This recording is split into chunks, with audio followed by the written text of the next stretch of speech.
each child achieves their goal successfully. So with this goal in my mind, I create a short activity called Jack in the Box as a tune-up activity for ages 4 to 5 children in my nursery school.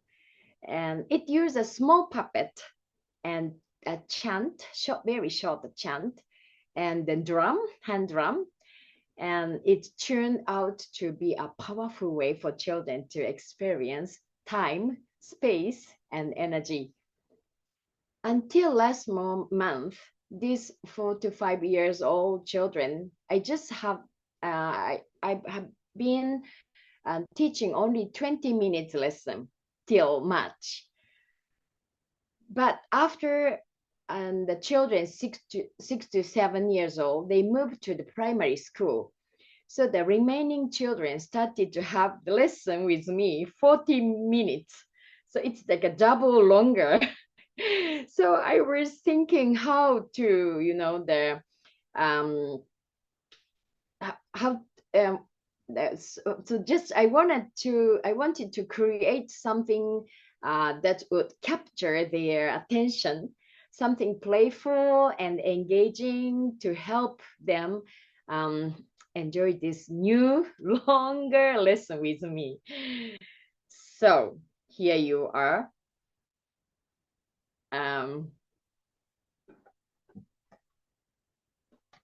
Ta-da! Small little box. Here how it went. I introduced the chant with rest. Jack in the box. Sit so still. Won't you come out? Yes, I will. So this is my handmade puppet. So at first I just chanted so many times, and children listened for the rest several times. Then we clapped on the rest. Jack in the box. Sit so still. Won't you come out? Yes, I will. Jump. So this after chanting, we do use the hand drum to play. So this playing quietly and loudly as a kind of call and response. So finally, each child became Jack. So I gave them small hoops to stay as a Jack. So they crouched down inside their box, sat so still, and then jumped up on the last beat. So shall we try? Okay, so please be a Jack. Okay, all right. So you are Jack, funny Jack. Okay, I will say the chant. Thank you, Catherine. You are sitting down very low, I know. Jack in the box, sit so still. Won't you come out? Yes, I will. Yes, thank you. Thank you so much. So finally, each child became a Jack and gave them, so much fun to do. So they just say one more time, one more time, one more time. So as you know, my voice is almost gone now. They enjoy the follow the chanting. So in this short sequence, they practiced listening and reacting, and they using their bodies to express music. So they learned to wait in silence, which they don't want normally, but they wait the moment to jump up. So they hold their energy and then they release it with joy. So one child came to me and whispered, "That was fun. I was a real Jack." So they enjoy a lot. So that moment I realized and reminds me that when children feel that they are the music, not just doing it, we are truly teaching through dull clothes.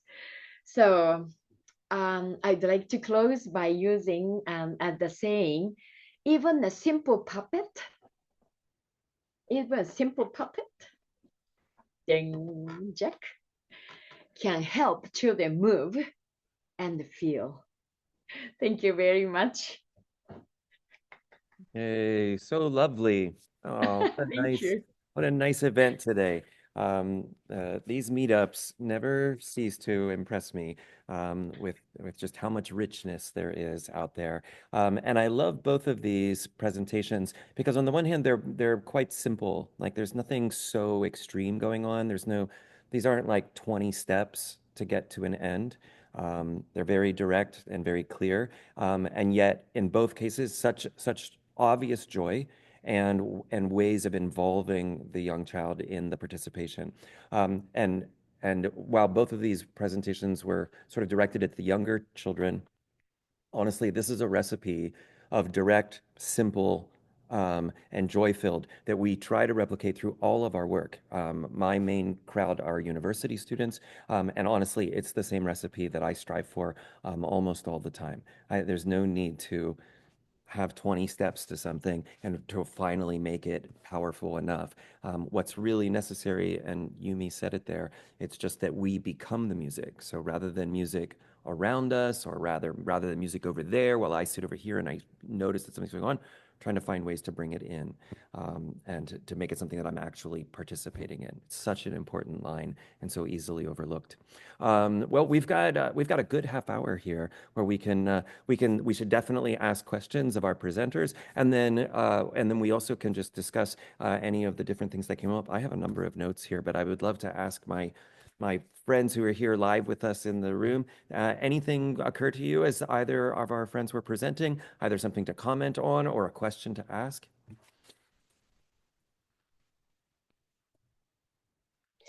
I have a question for Crystal.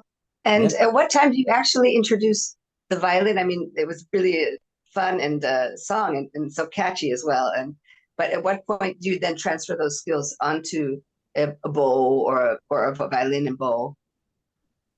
That's a great question. So in my classes, we spend about half the time moving and singing and half the time on the violin. So from the very first lesson, which I begin kids between 3 and 5 in my classes, and then my colleague takes the kids 6 to 9 in her classes, we have time to sing and dance and experience the music and become the music, and then time to put it on the violin in every class. But the children have already had their individual lessons just to learn how to hold the bow and put the bow on the violin on the shoulder, or is this before? We do that all in class. So we have a little Russian traditional tune, a little birch tree to learn to stand. We use a Slavic tune to put the violin on the shoulder. We use an American tune to hold the bow. And so the first 6-ish weeks, we're really refining what I call the foundational 5: how to stand, how to put the violin on the shoulder, how to hold the bow, how to place the left hand, and how to put the bow on the string. It's really something, the Suzuki tradition and how thought out all of these moves are, to build these, very solid technique right from the very beginning. One of the other things that has always been so, I mean, it's so, I don't know, useful, important, impressive, a great model for all of us, is in the Suzuki tradition, how the youngest child, we're not waiting. You don't have to wait. We're trying to get these youngest ones involved as something that I was just talking with the university students yesterday about the difference between the words practice as oh, I wish I had more time to practice, and developing a practice where practice is just your routine. It is sort of part of what you are, who you are, what you do, and trying to help my students, my 19-year-olds, try to like draw that difference, because I don't think they think of the second usage of the term, but in the Suzuki tradition, it really is creating a practice. Like we're trying to create a routine, a culture, a way of interacting that is sort of regular and fulfilled. it's a regular kind of intention rather than, oh, don't forget to practice for 10 minutes or 20 minutes or 40 minutes, which is such a different and really not particularly helpful way of thinking of what we're trying to do as we improve our skills.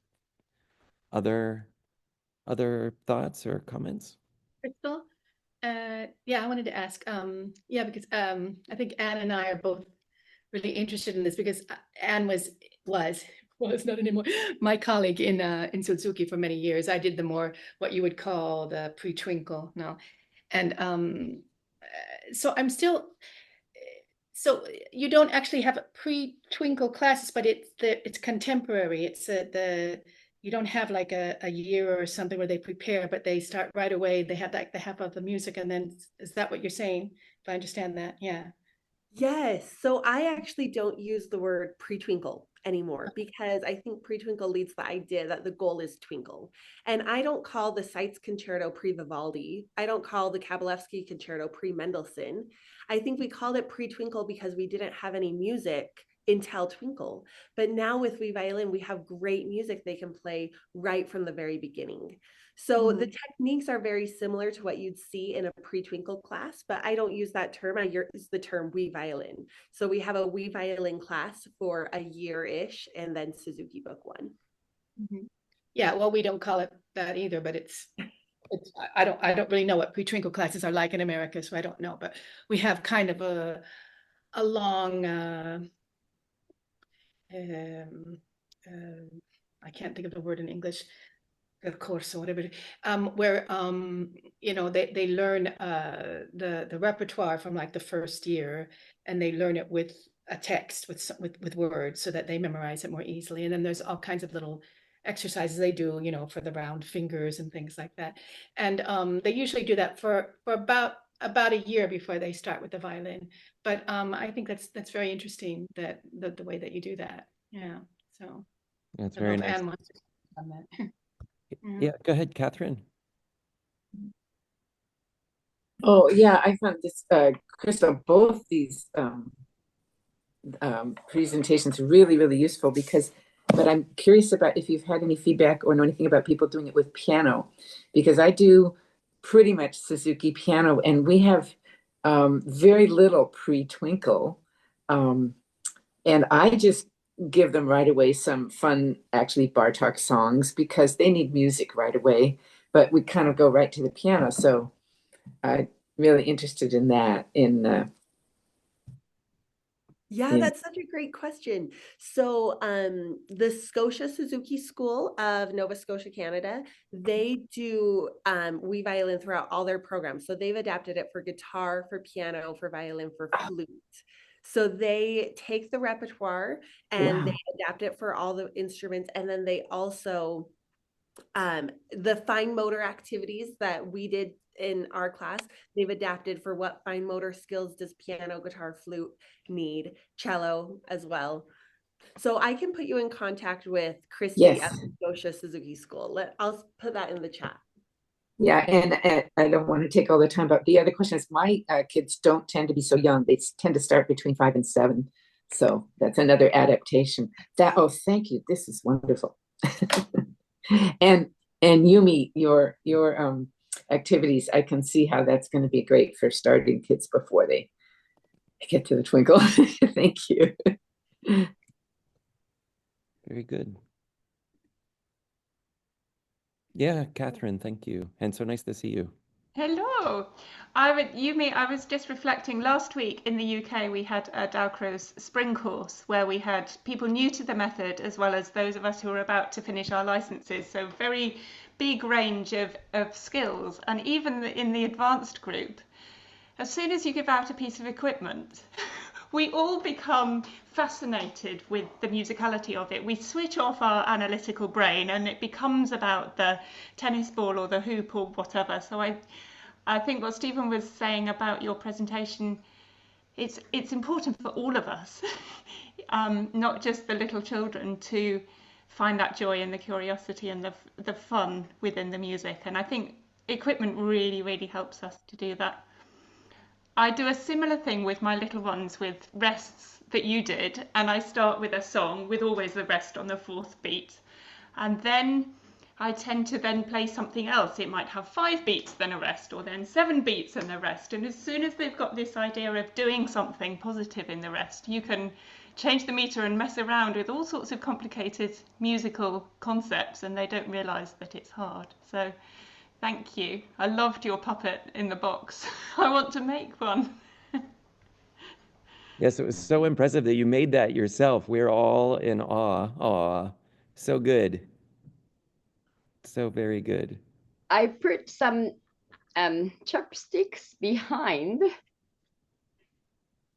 and I made the box with the hole. I just put in, then I just pushed up. So manual, not very much, but it's under my control, so easy for see the timing. Sometimes won't you come out? Yes, I will. Woo! So that I can control the speed and energy. Yeah, so it's very, and also can peak and hide. It's easy to control with this. Please try. So nice. The hole is genius, because when I was watching earlier, I thought you were lifting the lid, but you did. It's coming from below. It's brilliant. It's just a Do you, cookie box. do you say that in English to the children, or did you translate it for us? Right. I teach. This school is only one English nursery school near my in my town. So I'm teaching using English for the children, so that it's good for them to understand very short chant or songs so easily. So I choose this one, easy for them. I So don't know good. if they make Jack in the Boxes anymore. I remember one when I was a little girl that you turned it around. Right, yeah. Pop goes the Right. whistle. So I think this age, like these small children, they don't know the real Jack in the Box. So just maybe they know that this is their Jack in the Box with the sticks. Yes. It was great. I'm always so impressed by my colleagues who come to the VDM and present in their second or third language. Your English is so good, Yumi. We're all in awe of you and your ability to share so clearly. So thank you. Thank you for that. And I was wondering the same thing about translation, if you had translated or not. I love the Jack in the Box exercise exactly as you had portrayed it. The first thing I thought of was when you added the clap on the rest. That's a version of what in Dalcroze circles we sometimes call the complementary pulse. You know, we were looking for ways to fill in those spaces, and so there's a kind of complement idea that's going on there. Or we can also just call it, you know, we're going to clap on the rest. But noticing that space is active is a really beautiful and I mean it's a powerful lesson that we teach with very advanced students, and so to build that in with the youngest is wonderful. And then I'm also thinking, you know, about sort of what's next. You know, like is there, you know, how many variations on this game can we, you know, might we invent or play with in future, you know, in later classes, you know, in classes that happen. So I think to do this first version, which I'm sure is a major hit, who doesn't want to jump and yell? I do, you know, on the end of that thing. And we think, oh, are there other ways that we can do it? So have you experimented with any other versions or variations on the same song?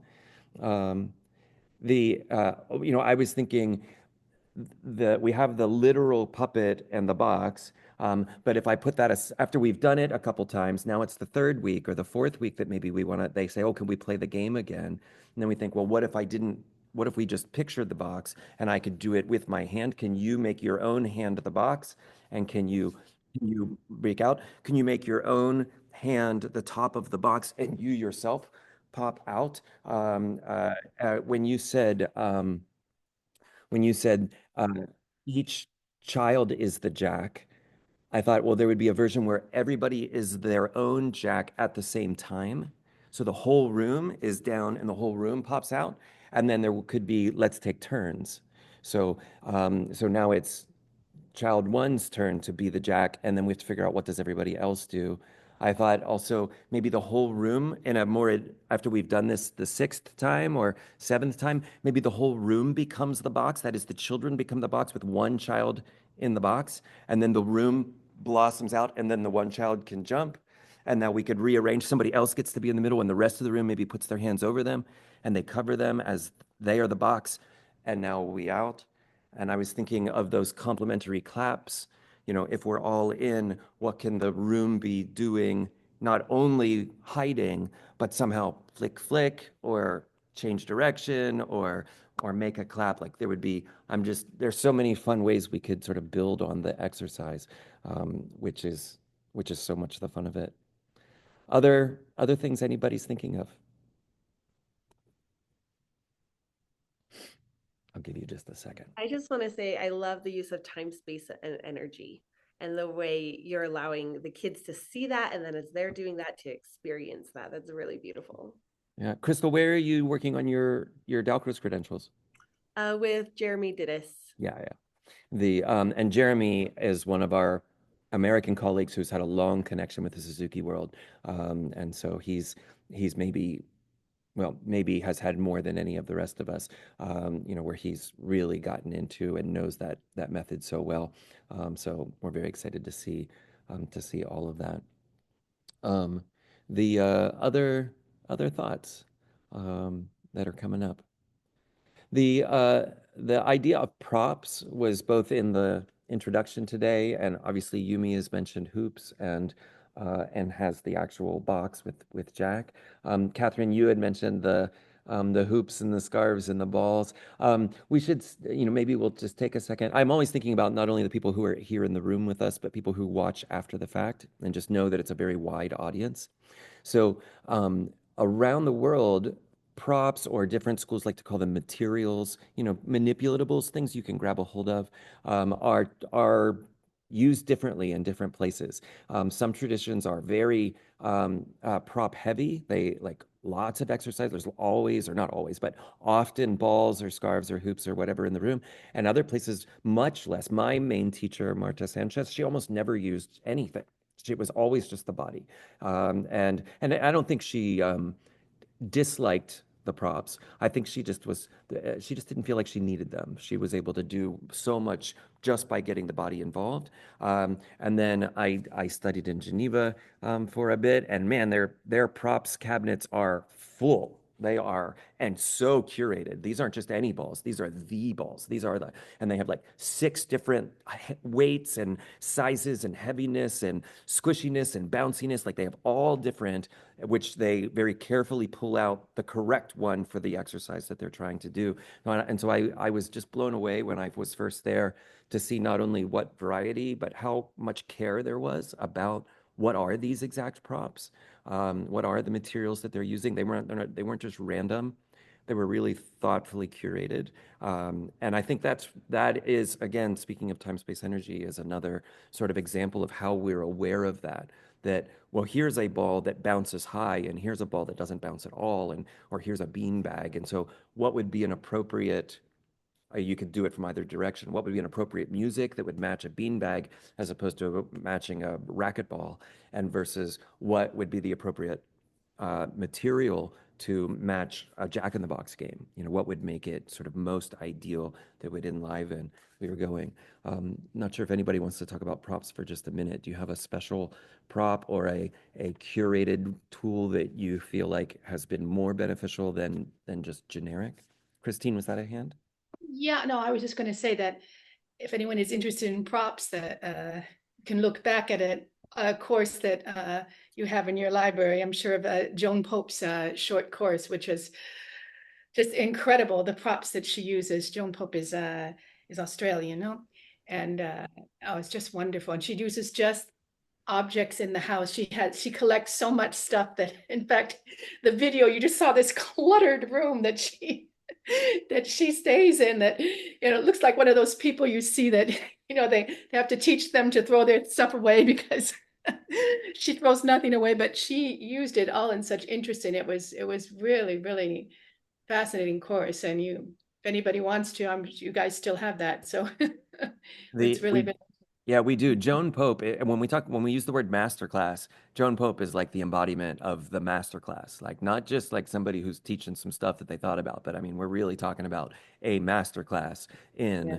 and one of Joan's big things, as long as I've known her, is her ability to take everyday objects and think, what is this appropriate for? Like, what could we do with this? And she just loves to ask that question.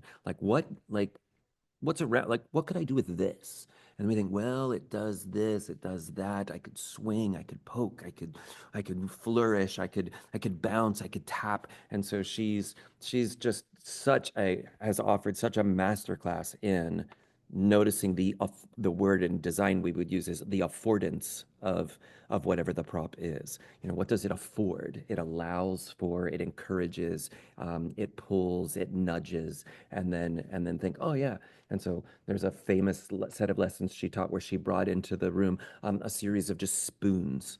She had collected at the flea market a whole series of all different shapes of spoons, and she laid them out on the floor, and everybody stared and looked. Oh my goodness, what are these spoons? And then she said, well, look at this one. Like, what does it do? And look, see how this one's so much smaller, and this one's heavy, and this one's got this shine, and this one's got a deep bowl, and she was able to sort of, and you could just get drawn in to like, oh, I want to look at spoons. Like I've never looked at a spoon before. And now all of a sudden I'm so interested. And then she's again the master class at being able to think, okay, so what is the musical parallel or the way we might use the metaphor of the deep bowl of the spoon or the shine or the size or the weight. And so when we're thinking of materials in the room, that is the things we add in addition to just the moving body, the ball, the scarf, the rope, the hoop, the drum. I think that kind of attention, in that it's not just a thing, it's not just a prop. It's something that we're really sort of thoughtfully going to utilize. I think all of that is so interesting. I'd love to add to that. As a violinist, I'm not just thinking about the musical aspects, but the technical aspects. Mm. I love like using egg shakers because they create that bow hand and that left hand. I love like using scarves in between the fingers to fill that space between the fingers. And so I always try when I pick a prop to do one or two versions of that prop that also enhances the technique that they're going to use on the violin. So good. Catherine, I saw your hand. Yeah, I was going to just say something very similar. When I've taught a lot of beginner violin using Dalcroze principles, and the same sort of thing. We do rhythms with the scarf, really feeling the length of the bow, and then I often tie it around the end of the bow. So visually they can still see it moving in the same way, even though they're having the really good hand position. I was just going to reflect back on what Stephen said about the props. For me, I think improvisation in my life has been quite a fraught journey at times. I've never trusted my own creative imagination, but give me a prop and I'm much more playful with it. And then the musicality comes because there's a focus, and like Stephen said, what else can it do? I did a realization of a piece with a ball where I never threw the ball and I never bounced the ball. I just did all the other things that a ball could do. And this kind of limit on your creativity, but the freedom within those limits, I think is brilliant with props. It's wonderful. Other thoughts for either of our presenters, or just to build on the conversation?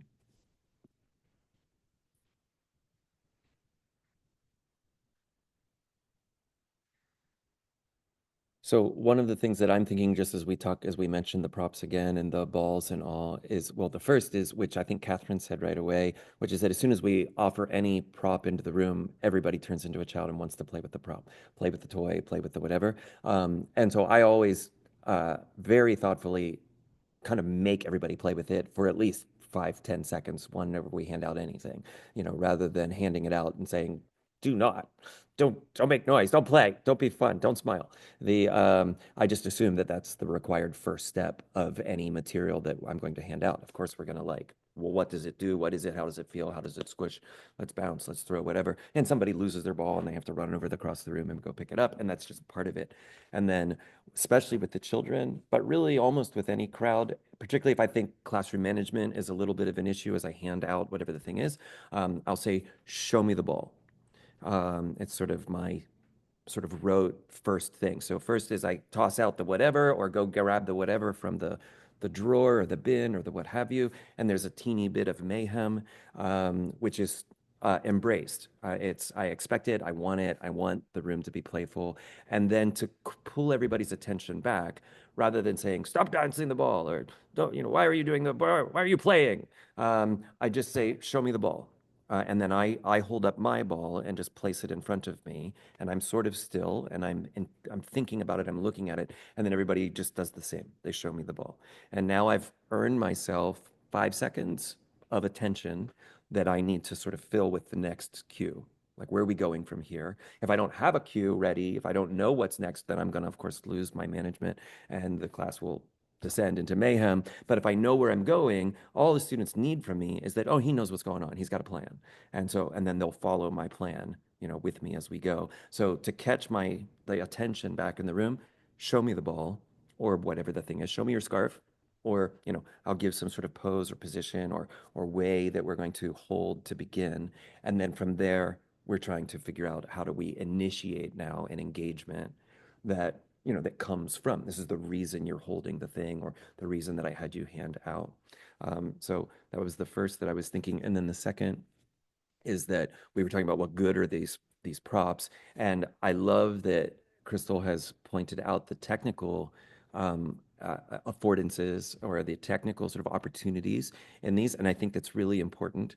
And particularly, especially for a number of the people on the call today, that in many of our settings, music and movement is not simply general music. We're just trying to develop an appreciation or maybe a love or a sense of community. But many of these situations can be, no, we're like trying to learn to play the violin. I'm trying to teach you to play the piano. Like, we're going to get to the spot where you're going to be able to stand up by yourself, be a musician, even as I see you as a 4-year-old. Like, this is where we're headed. And so the technical side of what we're doing is absolutely relevant. And then the second side of that, or when I think of music education, I think of 3 legs on the stool. The first, in no order, one is technique, which is make your instrument behave. So I can make this instrument make the sound I want it to make. That's my technique. That's what technique is good for.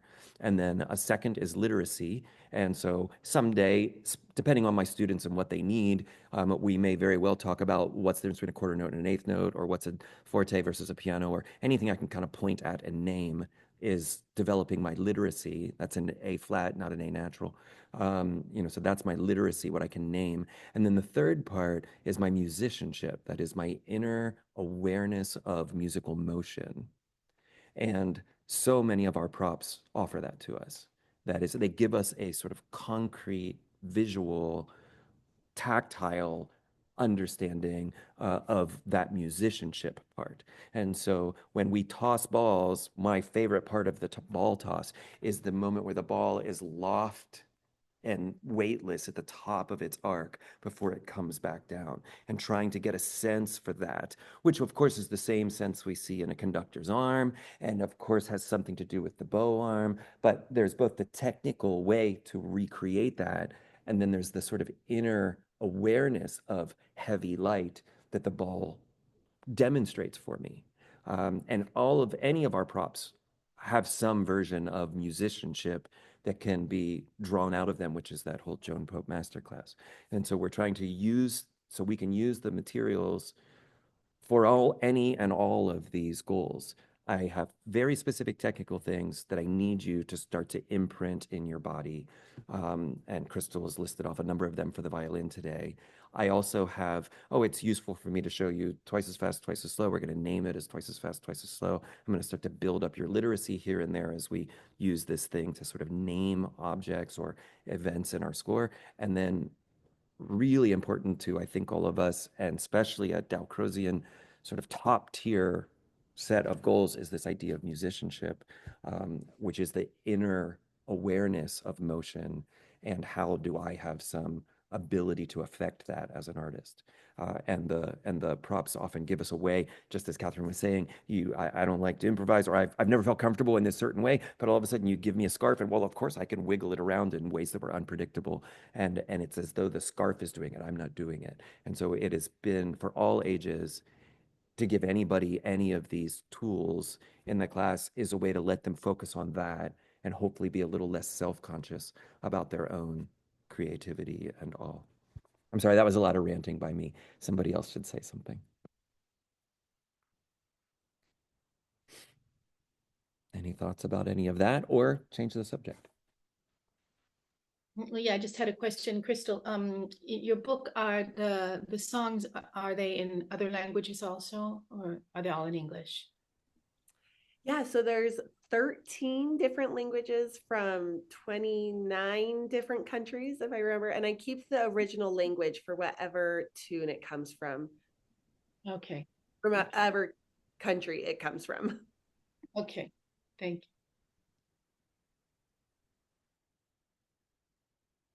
It's very good.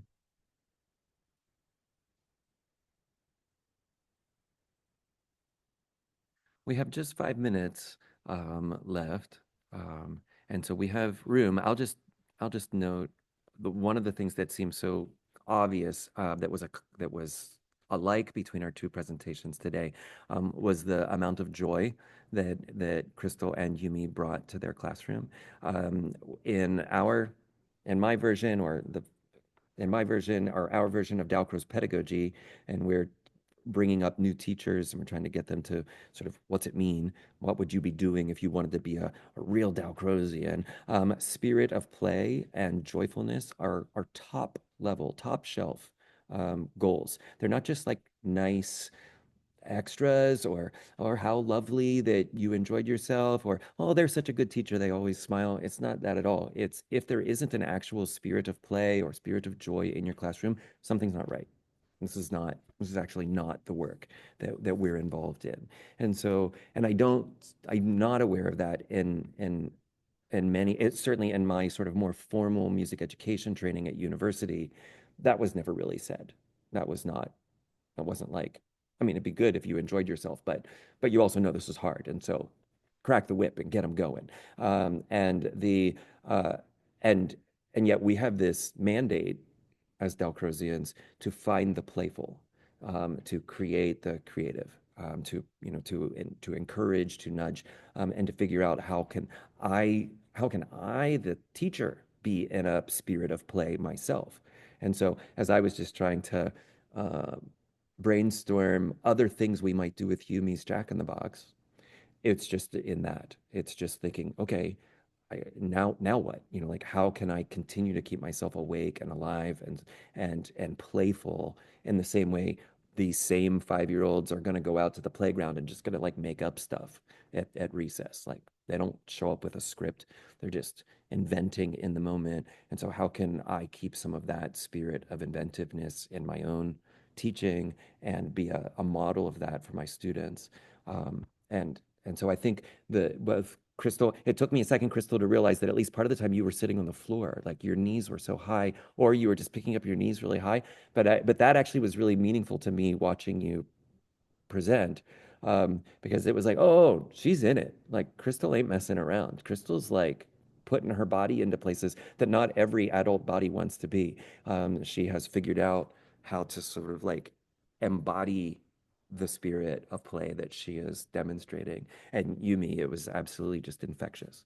Seeing, the way that you were so into, so it's hard not to smile with you and to want to be a part of it.